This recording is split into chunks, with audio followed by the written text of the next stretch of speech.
recalls, are they now the norm? Why does there seem to be so many of them, and what can we do to avoid getting sick? Karen Stiles of our Call for Action office joining us in the newsroom. Karen, what about all these recalls? What's causing them? Well, Courtney, in the past few years, tougher measures have been put into place by the FDA and USDA to be sure that the food we are consuming is safe. There are a number of reasons why food could be recalled. A company may voluntarily initiate a recall because they become aware of something that could be harmful, such as an undeclared allergen, contamination with a pathogen like E. coli, listeria, or salmonella, or foreign objects being found in the food. Although most companies do a good job of following proper food safety techniques, there can be problems. In many cases, a company will learn of a problem and will initiate a recall on their own.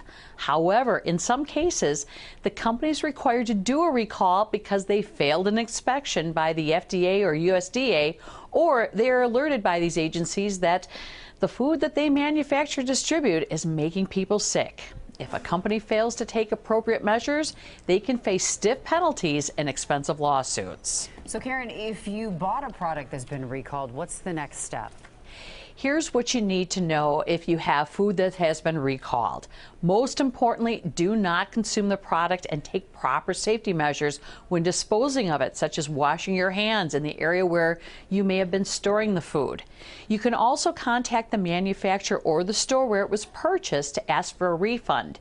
If you believe that you have gotten sick or injured from the product, mention this to your healthcare provider and the manufacturer as soon as possible. Karen, we hear a lot about these recalls. Where do we learn more about the food recalls? The FDA and USDA have an extensive amount of information about the latest recalls on their websites, and we have links for these resources in the Call for Action section of TMJ4.com. Charles and Courtney. Good to know. Thank you, Karen. Need help with a consumer problem? Call that number on your screen or request help online. Just click on the icon on the front page of TMJ4.com.